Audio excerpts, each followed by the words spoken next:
The official death toll for Hurricane Florence is 32 people in North Carolina. Nearly 70,000 people have asked for federal disaster assistance as areas hit by the storm just begin to recover. At Elon, students' reactions to the hurricane have been mixed, and those affected by the hurricane are seeking both help and empathy. Our Megan Lynn reports.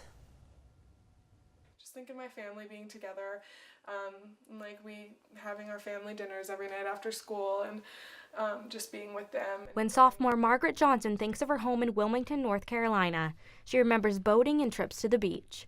But when she heard predictions that the worst storm to hit the Carolinas was on its way, those warm thoughts she held for home turned to fear. It freaked me out because my dad, he normally never gets like scared about this stuff. He's like, we know what to do. While Johnson went to Connecticut, junior Madison Foster was on a road trip to Virginia with friends. We made a hurricane playlist to listen on the way up and kind of made jokes about it. During her time away from Elon, Foster wrote an article entitled 15 Thoughts That Flood Your Mind When You Evacuate, filled with jokes about Hurricane Florence. Other students took to social media to post about their evacuation trips, calling them hurrications. Pictures of road trips, home-cooked meals, and even Disney World filled Instagram. Some even thanking the hurricane for the days off. While Johnson saw posts from her friends celebrating the hurricane, she was anxiously waiting to hear from her dad, who decided to stay to watch over their Wilmington home, which sits right on the water. Every time I'd hear from him, it would be 1 or 2 texts a day, super long, just updates, and so that would kind of get me through. President of Students for Peace and Social Justice, Sarah Jane McDonald, says she was disappointed in posts from students making light of the hurricane and blames it on the Elon bubble. It's easy to be in that silo of I need to focus on myself, my studies, my clubs.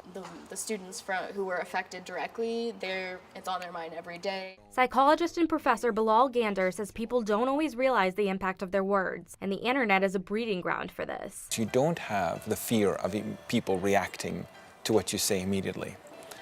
Nobody would dare say this if I was sitting with you and 4 others and say, hey, hurricane, this is absolutely not acceptable. It definitely hurts a little because for someone to think something that could have destroyed everything. Foster says she didn't mean to hurt anyone who was affected by the hurricane in her article and intended for it to be relatable to Elon students. I would definitely apologize, but ultimately I made the choice to create the article, and it's my personal belief and opinions. While Johnson's house survived the storm, she hopes that people who made the comments will open their hearts to the greater community. It's going to take a lot of effort and people to rebuild North Carolina as a whole to the place that it was. Megan Lynn, Elon Local News.